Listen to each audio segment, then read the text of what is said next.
I agree. This idea that women are more nurturing is the hardest thing to beat out of people.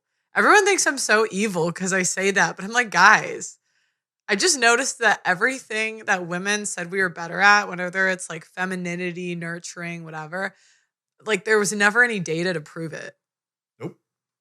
And it's not true. I think women are probably more nurturing with their own children when they're very young than another person would be with their children. But nurturing, generally speaking, in a relationships require some nurturing. And women suck at it, in my experience. They're just terrible at it. They don't have it to give, most of them. Yeah. You're very lucky if you find one that does. So, I mean, and of course I say it, that makes me a misogynist too, but it is what it is. That's my experience. I am a misogynist. Yes. I like being a misogynist. That was my original handle when I first got started, was the Happy Misogynist. That was my first website. Well, I think it makes you, if you're a little misogynistic, you treat your husband and your father with a little bit more respect because you view them as superior. So I don't think it's really a bad thing. But, you know, the way they frame it today is it's hating women. But I don't think I think that men in general are superior to women. They're just better than women at everything. They're stronger. Yeah. So I don't. No, but everyone gets mad when I say that, so I don't know. Well, again, you've broken the rule of gynocentrism.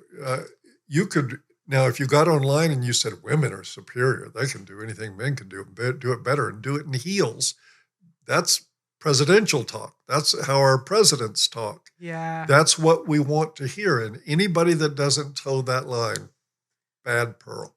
Well, and I'm like, guys, I'm like, men have Elon Musk. We have Kim Kardashian. So I'm like, these are our billionaires. What are we doing? We have Kylie Jenner. She's selling makeup. Like, I mean, it's cool, but we're going to pretend that they're the same entrepreneurs as Bill Gates, Elon Musk, Steve Jobs. Really? This is what we have to offer? Donald Trump. Yeah. Yeah.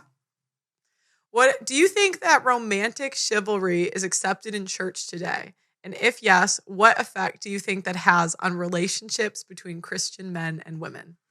I think it's mandated in churches today. I don't think it's just part of the deal. It's like if you don't subscribe to it, romantic chivalry is everything. It's why we have churches doing date night crap. I got into a long-term relationship, so I quit dating. Yeah. Don't want to date. But it's all about recreating that romantic buzz that they had early on in the relationship, which one you're not going to recreate. Infatuation fades and it's done. It happens in every relationship. But it's all about getting a man. When we say date night, this is about running out and spending money on her and doing things to make her feel feminine and to make her feel attended to and what have you. That's what dating is for. That's the romantic model of dating. So when they're selling date night from the pulpit, you know that you've got a model of romantic chivalry underpinning everything. And it's why I've noticed, I've seen and I even quit attending my men's group in my church because there'd be 25 guys in there and not one real word out of their mouth about anything. They would talk about being abused by women, but how were they going to measure up so they didn't get the abuse anymore? They didn't call it abuse. They just said she has a sharp tongue and she criticizes and she does this. And the feedback they would get from the group, well, pray for her and keep your anger in check, but not a single word about shutting down the abusive behavior. That is not in their wheelhouse at all. So the marriages continue to fail. How does it affect men and women? I think underneath romance, you do have misogyny, and you're going to have it. Because anytime you put somebody in a role that I've got to take care of you and please you and make you happy, and it's nothing's about me, it's all about you. My dreams don't matter. My ambitions don't matter. The things that make me happy don't matter. It's all you, baby. Who can do that for 20 years without being resentful? So I always say is that Right. you scratch a traditionalist and underneath you'll find a misogynist every time. Right. Yeah, no, the simp men are the rudest to me. Like, it's not even close. And It's you not can feel the rage. Yeah. They're always the ones like taunting me. Why don't you get offline, get back in the kitchen, da da da da da da. And I'm like, what? I'm like, then why are you like debating me? Why are you here? Like, then go home. Maybe it's because you were busy working. Okay. Yeah, I've never really, for the most part, like most of the misogynistic creators have been the nicest to me. Hello. Yeah. Like I always say, if you scratch a people pleaser, you'll find a people hater under time. Because if your whole life is about making people happy, you cannot not resent that at some point. So these guys, I'm just happy to let her walk on me. No, they're not. They end up killing their wives sometimes. So what do you think when a woman's mouthing off? Should the guy leave or should he put her in check? Both. Okay. How? Well, leaving is a statement all on its own. Yeah. But I think it's better when you accompany that I don't let anybody talk to me this way. This ain't happening. Bye. Come back when you can act like a grown-up and dress her down right there in public. I've done it. Wow. Yeah, I've never heard a church guy do that. Oh, no, and they wouldn't approve of it. Yeah. In church. You're just supposed to pray for her and you bend over harder a little more, let her have a little more, take care of her a little better, which, of course, feeding abusive behavior, that just doesn't seem like a real smart idea by rewarding abusive behavior with more effort. Well, that's the other thing. They keep saying men man up and marry anyway, but I'm like, what incentive would women have to change if we keep getting rewarded for it? None. And it's why this kind of change is so hard. I mean, look, like I said, I wasn't being facetious. I do feel for women in this. I think the infantilization of women is the worst thing we've ever done to them. We have absolutely ruined their potential in many ways by not having women be accountable for anything. I can't tell you how many guys have told me I was married for 25 years. She never once said I'm sorry about anything. Ever. I mean, over and over again, I've heard this. It won't admit they're wrong. And we have facilitated that in women. Men have reinforced this for a very long time. And they'll enforce it on each other. If your guys in church were to hold a woman accountable and say, wait a minute, all right, you were a porn star 6 weeks ago. So why don't we wait about 6 years and see how you're doing then before we really evaluate how you are? You're not going to hear that because that would be holding her to account for her past.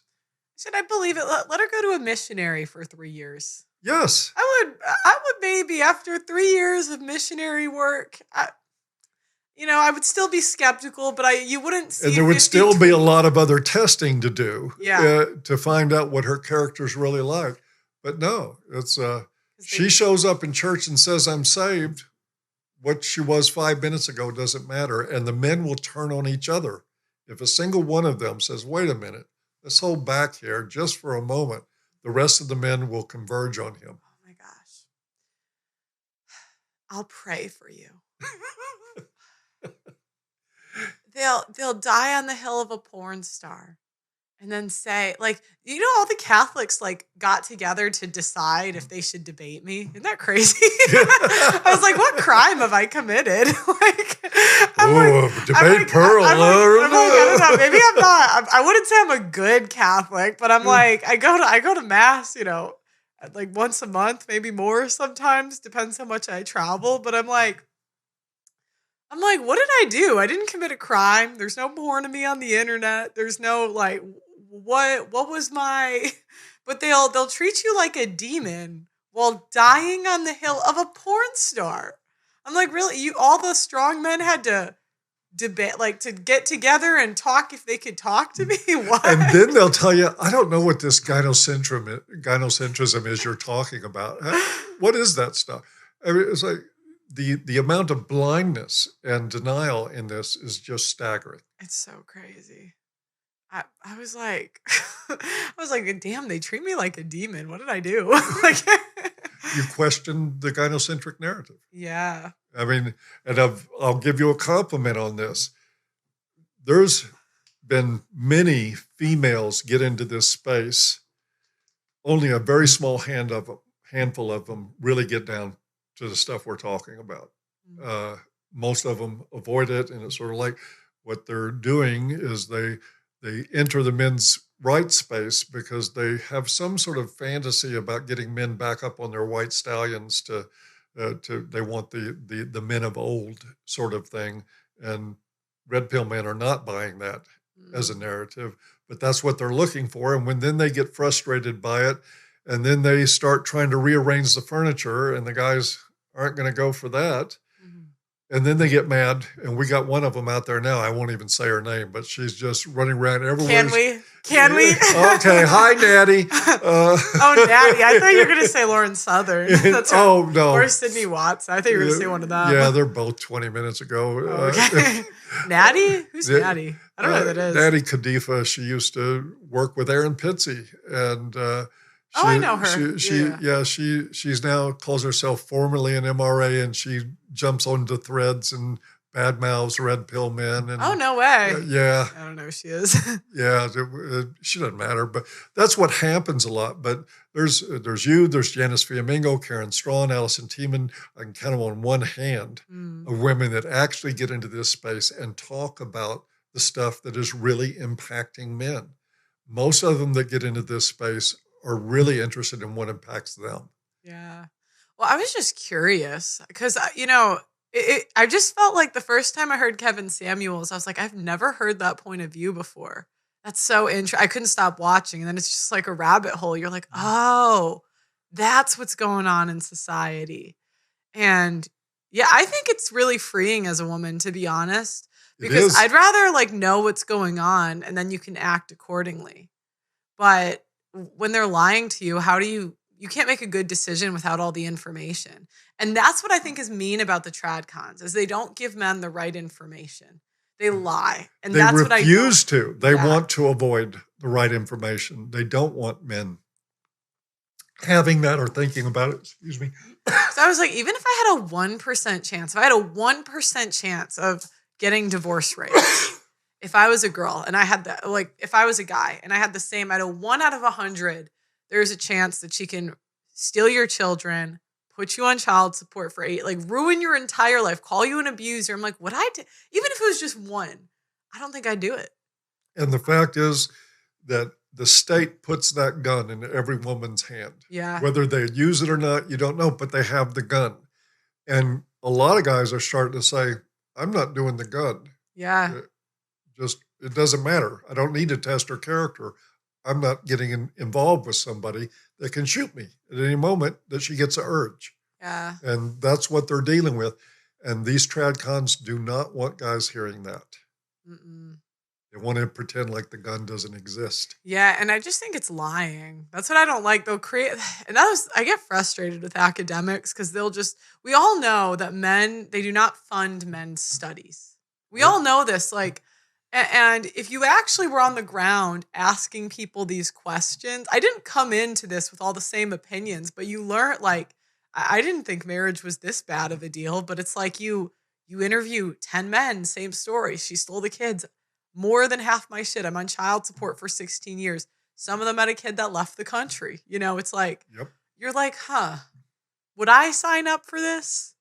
I don't, and there's something, I'm sure you've had this, but when you interview a guy who, it's like he's already dead inside, that, some of the guys I've interviewed, if they committed suicide in the next 2 years, I wouldn't really be surprised because it's like they just love their children. Like their children, you could just tell that was their world. Their family was everything to them. And, one guy I interviewed, it's like he had tears in his eyes and he's saying, my kids are 2 miles from me and I can't see them. And you guys just say, marry anyway. I can't in good faith like do that. So for Tim and Andrew and Ben Shapiro and Jordan Peterson and Knowles and the whole crowd, fix the fucking courts and then sell marriage. But if you're selling marriage and ignoring what's happening in the courts, it's an evil. It's an evil. Yeah. It's an evil thing to do. It's like giving somebody an addictive drug or something that's going to harm them, not telling them about the side effects, not acknowledging them. It is evil. And these guys are doing it every day and they're monetizing it. It's horrible, in my opinion. Yeah, I agree. And that's what I question if they know. Maybe they're just ignorant. I don't know. But I don't think you can see what I've seen and what you've seen and what he's seen and push it as a solution. And that was the other thing. I at first thought that, oh, why don't you just, well, obviously you guys are marrying, you know, I would watch Fresh and Fit and think, oh, well, they're Miami whores. Of course they're going to do that. Until, you know, I even thought back to my childhood. One of my childhood friends, I was like, oh, her dad was enlisted, wasn't he? And her mom said he was an abuser. I wonder if that was even true. It wasn't. And that was I like went back and asked her and she's like, oh no, she's loony, you know, but it's like the rumor gets out, but the truth doesn't always get around because it doesn't have the same effect. We saw that with Crowder. Truth runs into gynocentrism. It runs into sugar and spice. And, can't say that. All say, okay, he's an abuser. That's the easy, simple answer to everything. And I don't see why men do it anymore. And they're increasingly dropping out. And I encourage them to. And I get a lot of pushback on that from people that say, "Oh, don't give up on marriage. It's what has kept the fabric of society together for all these thousands of years is the family unit and the marriage, and we need to preserve that." Well, if you had balls and if you had any interest in the truth, you would preserve that by fixing the family courts, by electing politicians who would fix the family courts. They don't care. They don't care. They got their narrative. Guys are supposed to get married. They're supposed to have families. They're supposed to follow the whatever religion of choice these people have, and they're just supposed to shut up and obey. And it's like, I don't see how they do that and look at themselves in the mirror. I don't get it, honestly. Well, and I think they're well-intended in some ways, but it's just like, how can you on earth do this? It's just mind-blowing.